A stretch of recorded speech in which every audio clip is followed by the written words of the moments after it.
In the beginning there was nothing. The universe was dark and empty, devoid of anything whatsoever. Then the Creator held forth his hand and said, "Let there be root."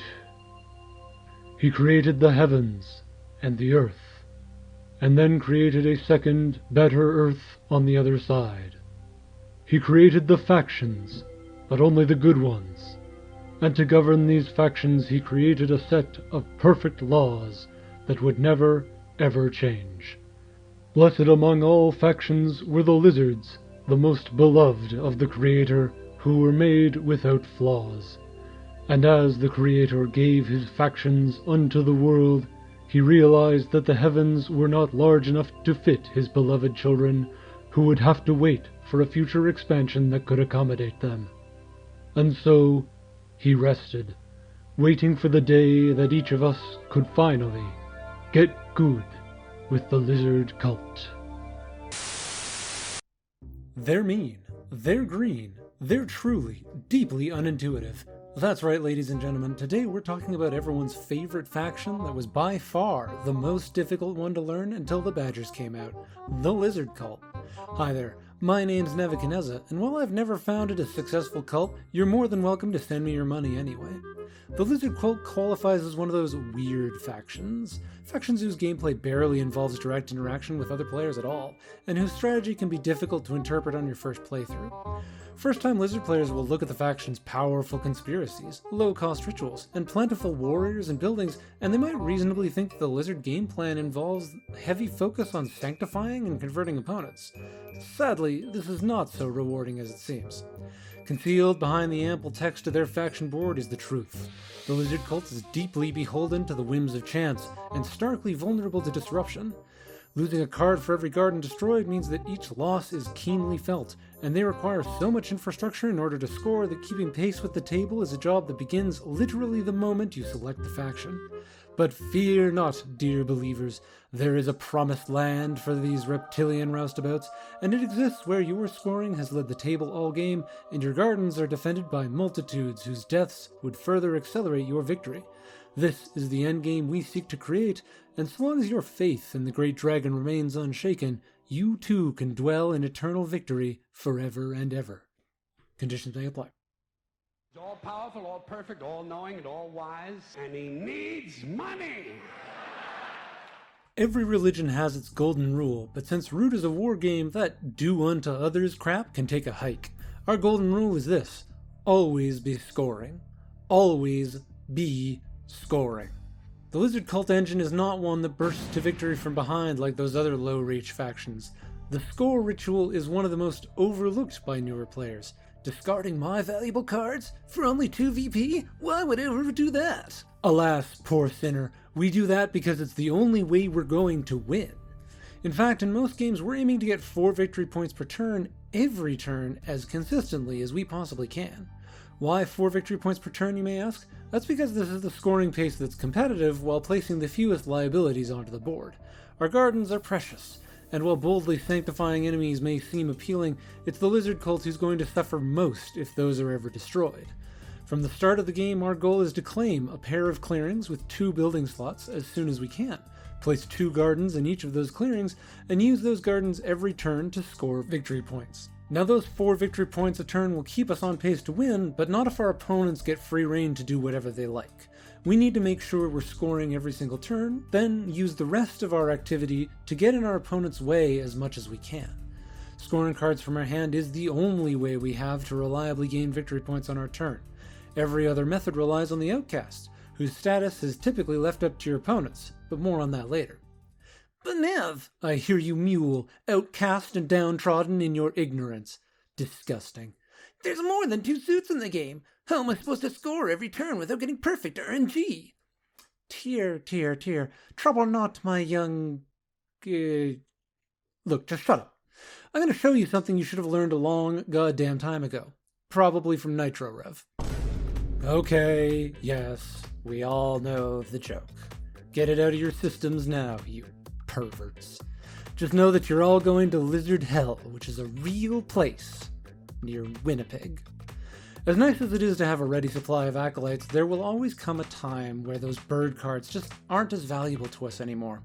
Maybe we're missing the suit we need to score, or we haven't seen a fox card in 4 turns and we're really starting to wonder if this deck was actually shuffled after the last game. Where are they? Whatever will we do? How will we live? Wait. Well, how would I just... Yeah, that's better.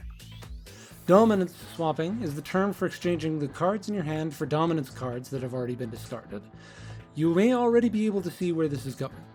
Dom swapping is a trick that takes lizards from basement-dwelling bottom tiers all the way up to actually playable. By exchanging birds for suited dominance cards, you gain access to suited cards that can be reused every turn for rituals and scoring, drastically reducing your reliance on RNG.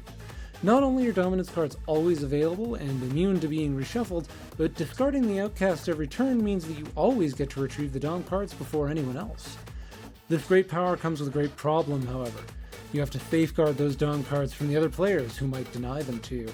Bogarding Dom cards is one of the most effective ways of stymieing the lizards for minimal cost. A vital Dom card being taken away or locked in the decree means you're back to relying on the kindness of the deck to provide enough material to score with, and that's going to put a huge damper on your ability to do anything else. To this end, even if you were going to discard some crappy suited card to score this turn, it's always more worthwhile to use that suited card to reclaim the dominance card anyways, just to make sure it doesn't fall into enemy hands. This also lets you control the outcast a little bit by putting a suited card into the Lost Souls. Just like any faction that relies on staying barely ahead of the table, Good Lizard gameplay places a ton of importance on our setup during the first 2 turns. Our engine is not so large as other factions, thus getting it online before anyone else is both doable and mandatory to our success. The ideal first turn has us build a second garden in our starting clearing, score a card in that suit, and build a garden with some defenders in a second 2-slot clearing so that we can lay claim to it as fast as possible. This means the ideal starting clearing is any 2-slot clearing that matches our hand, where we won't draw immediate aggression from our opponents. This also means the ideal starting hand has 2 cards of the same suit, and 1 card matching the clearing you plan to overtake later, 2 cards to build, and 1 card to score. If you're able to craft any of those cards you use to build, even better. If your starting hand isn't very cooperative and you have to make sacrifices, prioritize getting the second starting garden so your card draw is online, followed by establishing rule over the other clearing you intend to overtake later on. Bird cards are not worthwhile this early. It's also important to pick a starting outcast suit that you can make good use of, because the outcast could easily become hated on your starting turn.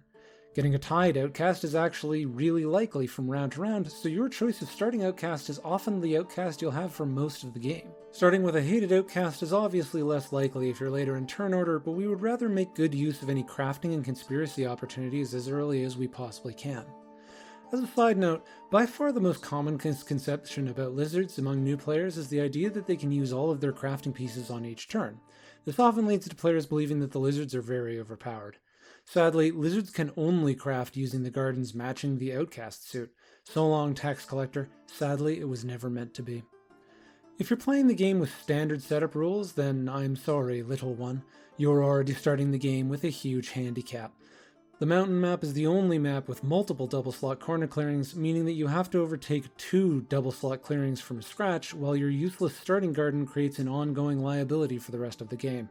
In fact, let's just make this straightforward. If you want to win with the lizard cult, don't use standard setup.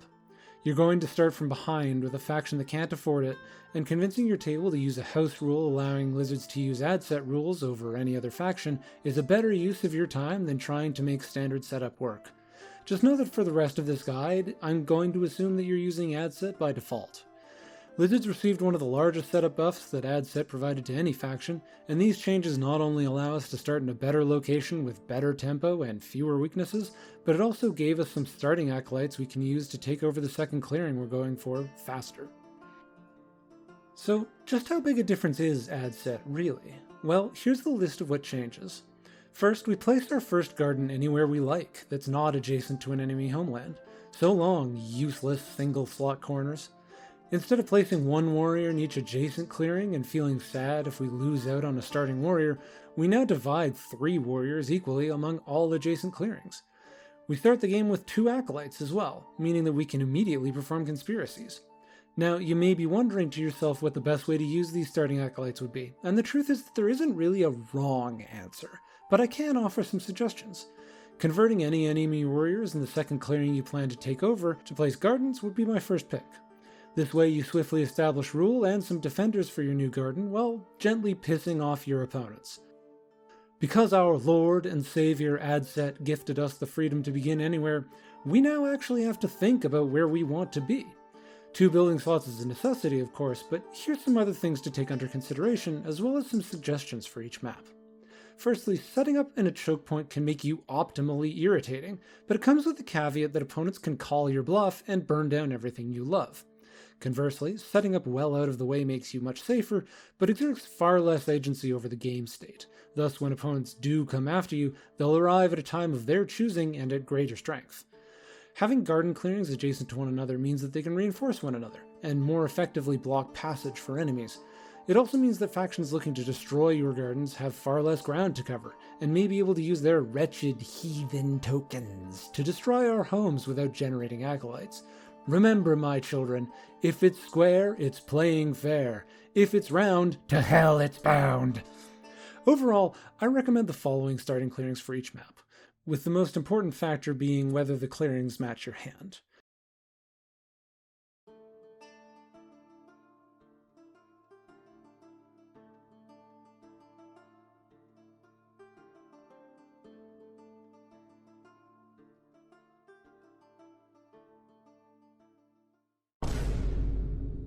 Alright, we've survived the first 2 turns and have 2 pairs of gardens on the map, and you're now noticing that there's a big gap between "you only want 2 clearings" and "I for one welcome our new reptilian overlords," and you'd be right to think so. The mid-game is where Lizard's strategy becomes much more fluid, but the overall game plan is this. Make sure there's at least 3 warriors per garden, make sure you get 4 or more points per every turn, make sure no one else at the table is allowed to have any fun whatsoever.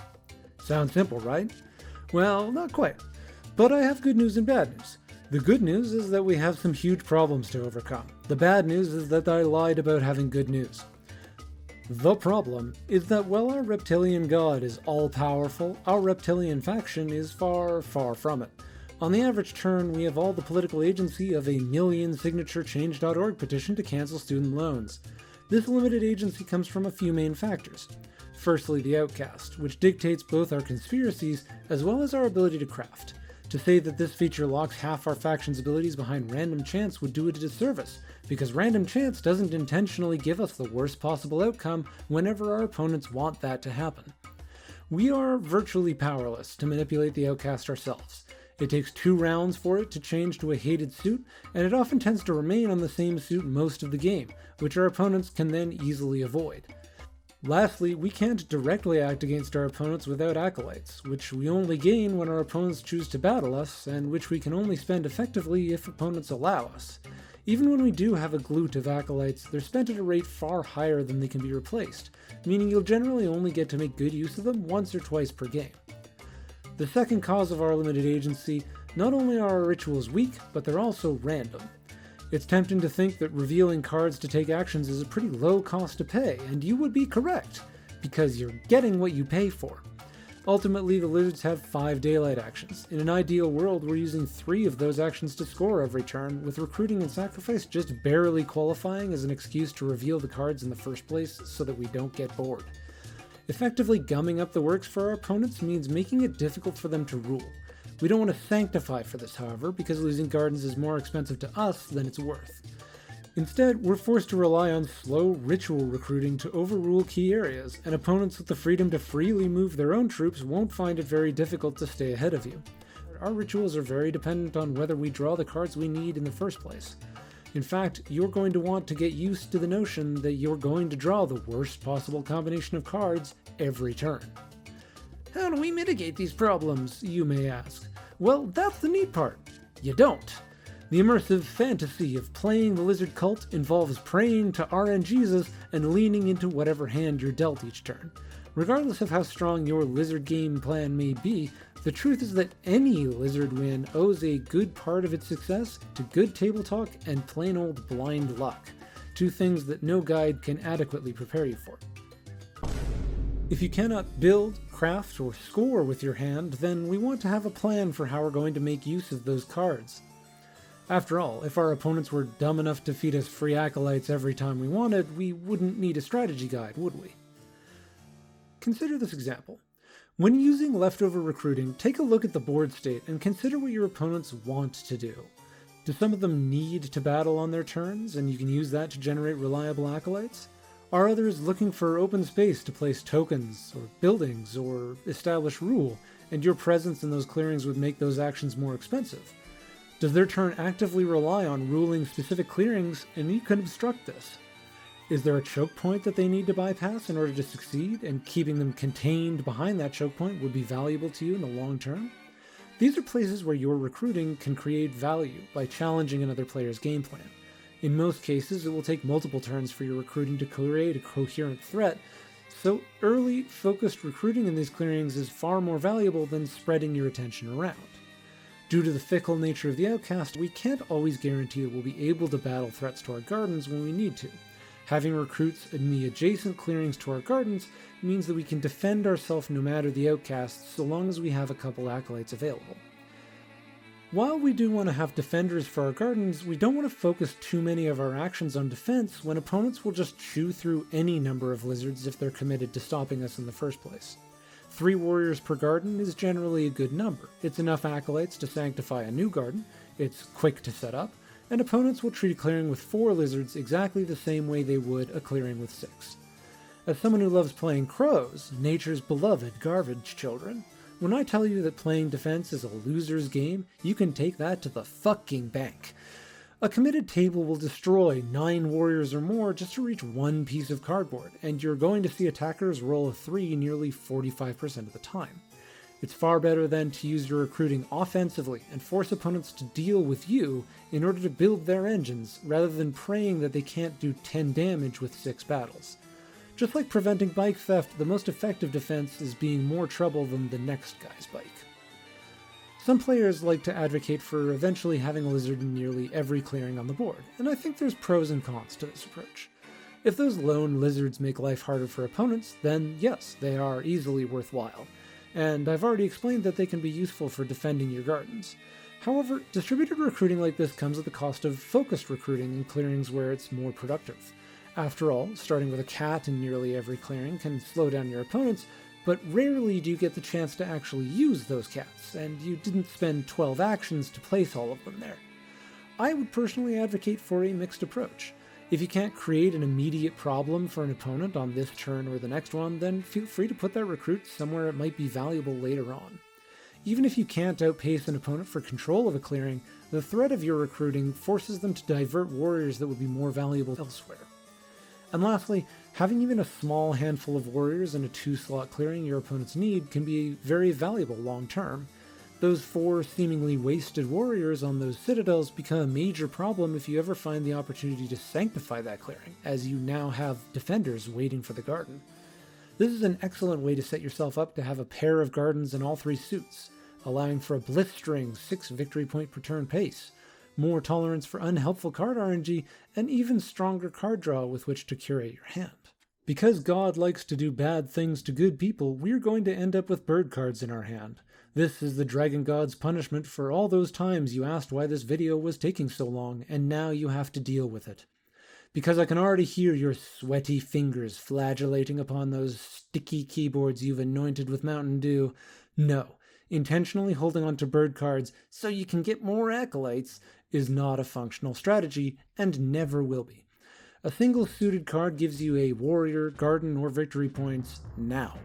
Those warriors can turn into acolytes later, and those gardens can give you extra cards right now. A single acolyte gives you precisely jack shit without a hated outcast. No points, no gardens, no cards, nothing. Conspiracies are very strong, but in spite of what every lizard player on Root Digital seems to believe, spending your acolytes like a trust fund kid with a drug habit only makes for a very annoying way of feeding cardboard to your opponents.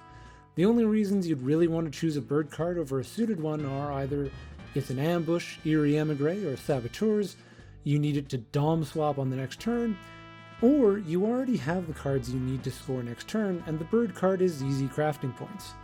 Other than these reasons, the trickle of bird cards that you'll naturally get between turns is often more than enough acolytes for our game plan. When it comes to spending those acolytes, if we can't create a big immediate problem for an opponent this turn, then it's probably better just to hold on to them until we can. The hated outcast makes an enormous difference in how significant your conspiracies are. We really only want to sanctify something we can defend, and randomly converting warriors is only effective if your opponent happens to rely on having very few warriors in a clearing, like the moles, rats, or woodland alliance, or where a single conversion can change the clearing's ruler. Converting warriors in these situations can force your opponents to waste actions moving or recruiting that can make the acolytes well worthwhile, so long as you have a hated outcast to work with. Doing even a little bit of early policing with a crusade is well worthwhile, as it slows down opponents during the time frame where we can make the biggest difference with the fewest resources. And whenever opponents decide to take out our gardens, the acolytes we accumulate from sacrifice and our own defenders make pivoting into a new clearing both easy and impactful. With a hated outcast, 7 acolytes is enough to establish new replacement gardens where enemy markets once stood, and convert 3 moles besides. Being able to quickly re-establish your gardens this way allows you to recoup the lost cards from Fear of the Faithful and directly counterattacks your opponent's infrastructure. And that concludes the section on our mid-game strategy. What's that? You say I only explained how to piss off the rest of the table and not capitalize on our success? Well, the reason for that is that fucking people in the ass is our entire mid-game. We need to engineer a situation where 4 victory points a turn will outscore the entire table. And the only way that happens is if every other player is completely miserable. Our scoring engine was hopefully complete on turn 2. The only thing left to do for it is cranking that engine as hard as we can while making sure no one else can do the same. Now, I've touched on it a couple times already, but I should probably explain exactly why we build our gardens the way that we do. For clarity, I'm going to refer to this as the 2x2 approach. 2 clearings of 2 different suits with 2 gardens in each. Planning for 4 gardens is obvious. 4 victory points a turn is the competitive pace with the least investment, and gets us more cards. The reason we set up in only 2 double slot clearings is because we'll generally spend less time competing for them, and we can defend those clearings more heavily without really distracting attention from elsewhere. We only need to rule our second clearing briefly in order to establish a garden, and once that garden is there, we don't need to worry about rule again. This begs the question though, why would we focus on only 2 clearings? Is it not worthwhile to distribute your vulnerabilities, occupy even more space, and get the same returns with less competition for desirable double slot clearings? The answer to this is, it depends. I actually experimented with a number of games with this skinny lizards approach, and it's honestly pretty fun playing the lizards this way. It's much more active on the board, but I don't want to bore you with the details, so here's a quick list of pros and cons. Consider giving it a try yourself sometime if you think that giving your opponents less space would be more valuable. Lastly, you may also have found yourself asking why we don't focus on placing many gardens of one suit in order to maximize the point value for scoring that card. This approach of focusing on one main suit is colloquially known as playing tall, with a multi-suit approach being referred to as wide. The main reason we don't play tall lizards is that the investment is greater and the returns are worse. Your first 2 Fox Gardens can score you 2 victory points, and the next 2 Fox Gardens will only net you 1 additional point with no additional card draw. Instead, you could be placing 2 gardens in another suit for another 2 VP and an extra card each turn. The prospect of having total control over one suit and scoring more per card is compelling, but actually setting it up is prohibitively difficult. You'll likely need enough matching cards to seize control over those clearings, and that's not likely to happen. In addition, you're now very reliant on being able to draw that suit of cards every turn, or you'll go a turn without scoring at all. The reduced card draw also only exacerbates the challenges of recruiting and scoring in the same suit each turn, making it so that the only good reason to play tall lizards is if God hates you and you haven't been able to draw anything else since you sat down at the table.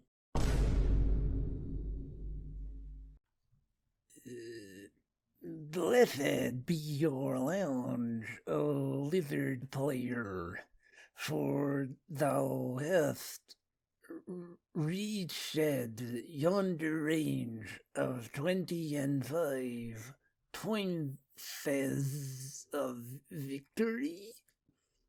Good enough. You'll notice this endgame section's earlier than usual, because the lizard endgame is honestly really straightforward.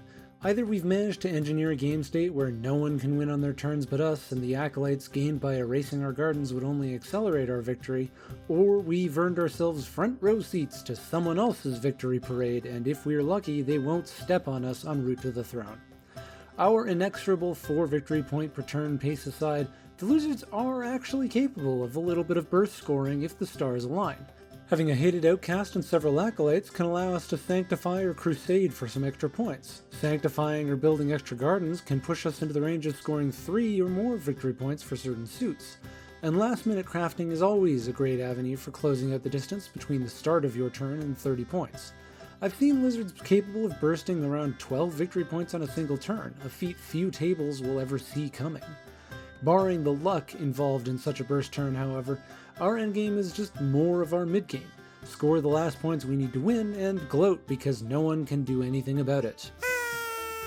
Congrats! You won the game, and everyone's very impressed, and they all had a super fun time. Alright, we were about 5,000 words into this script, and it's finally time we had to talk about cards. The first thing you should already know is that bird cards are a sin, and if I find any under your mattress, then you're going straight to lizard hell. That aside, all cards are good cards to lizards. Here's a quick rundown of notable ones. Eerie Emigre is arguably the best thing we can craft, and well worth pivoting our strategy to get it. You know how we can't move our warriors around or battle opponents when we want to? Well, say goodbye to that shit. Craft this card, keep it alive, and enjoy the benefits of finally being able to take actions on your turn. This is the best crafted source of card draw because we don't have to give anything to other people in order to use it. Same great taste as Eerie Emigre with half the calories. One of only 2 cards that grant you a card at the start of your turn when you get the most use out of it. Not only does this grant you birdsong card draw, but you get to rob someone else while you're at it. Shame that it gives them a point though. All the great taste of stand and deliver with half the wait, no, I already did that one. As a low-tier faction, there's a lot of things we don't want other people to have. You will always be able to craft saboteurs, and I guarantee you will never regret it. What's more, this is the only card in the game that allows you to change the outcast at the last possible second. Do you need that hated mouse outcast to stick around but you're 1 card shy of tying up the lost souls? Sabotage someone's crafted improvement in the suit you need, and shock your friends by taking their toys away and using them to burn down their house. More actions, more better. Getting free actions out of those items is icing on the cake. Nothing says no step on snack than telling other players that you're going to ignore the first 3 they roll against you. More of that precious card draw, but sadly in evening this time. Because we craft in evening though, you can draw a card and craft it maybe. Oh look, it's that thing you already do, but now you can spend cards for it. We like to craft when we can, and the real gain here is in denying those points from our opponents while maybe making better use from League of Adventurous Mice.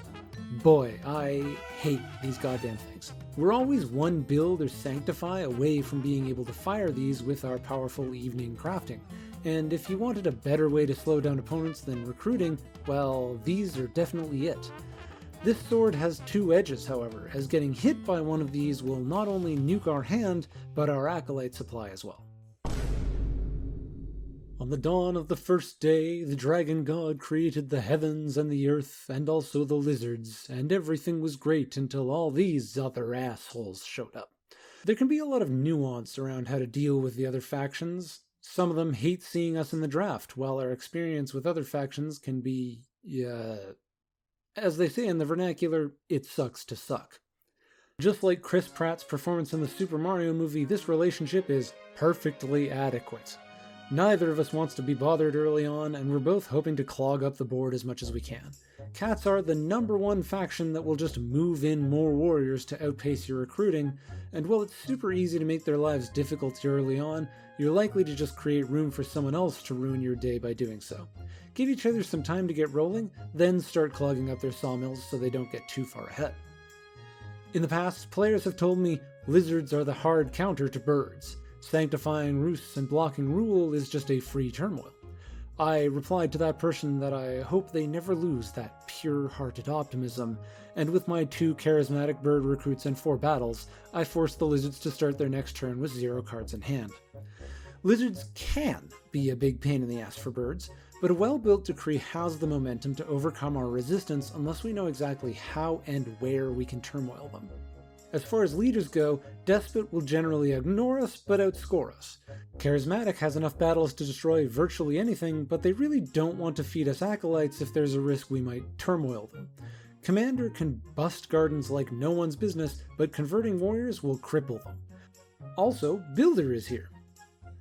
Look at them. Those filthy little forest goblins. Abhorrent. I bet they're rife with disease. Once the Vagabond has enough swords to farm infamy, our heavily defended gardens turn into the most valuable point pinatas on the map. It's worth policing them on turn 1 or 2, and if you can play with the Despot Infamy house rule, it all but eliminates the risk of us being targeted. Being aided cards from the Vagabond can be a nice boon to us, but we are prime targets for an aid-focused strategy that will rapidly outpace us. If you're being aid farmed by a Vagabond who still has a sword, then it's time to start attacking them so their defensive hits will cause hostility. These are one of our greatest enemies. They swiftly outscore us, can blow up our gardens with tokens, and triggering outrage with conspiracies will cost us cards before we ever get a chance to make use of them. A sharp-edged relationship that can be bad for both of us. Keep a close eye on martial law, have warriors in each suit to keep sympathy off your gardens, and recruit on their bases to make their lives as hard as possible.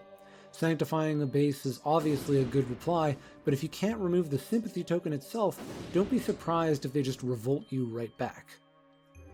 We are one of the Otter's best customers, as they provide a guaranteed way to get the cards we want in exchange for warriors we don't need. Since we don't always rule many clearings, the funds we give them aren't always useful for trade posts too. The funds we give them are always useful for stealing craftables and inciting violence, however. Otters would rather outrace us, and if you're overfeeding them, make the effort to control their population in return. The moles hate us almost as much as they hate the Woodland Alliance. Almost. Getting sanctified is the absolute worst way they can be punished, as they will always suffer the maximum number of instances of price of failure. The catch is that with only a couple markets, moles have probably the most control over the lost souls of any faction, and they sure aren't going to point it at themselves.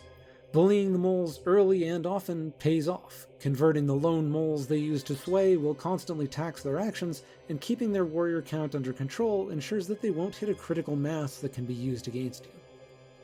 As the two worst factions in the game, us and the Corvid Conspiracy have a mixed relationship. It's incredibly easy for us to ruin each other's lives, but it's not always worth doing. Bombs and extortions are devastating to us, and we rarely want to wager cards on guessing them away. Conversely, Corvid plots are often guarded by only one easily converted warrior, which can make their lives a living hell.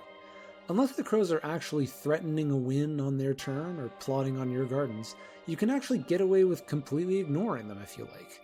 An armistice is often better for the both of you. The Keepers in Iron are a faction with very limited warriors who care a great deal about rule. Naturally, we are very well equipped to ruin their day.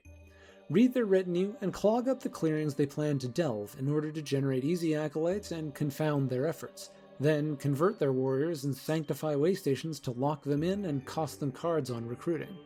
The main risk from the Keepers is usually that they'll explode past the entire table, but if you've played against the Keepers already, you already knew that. Okay, this is it. The sharpest faction relationship we have. We hate the Warlord and he hates us, and we both want the other one dead. The Warlord's scoring engine relies on ruling clearings with no one else's pieces present. We should absolutely do a bit of recruiting in their space on most turns, as this taxes their actions, slows their scoring, and keeps them from expanding out towards us.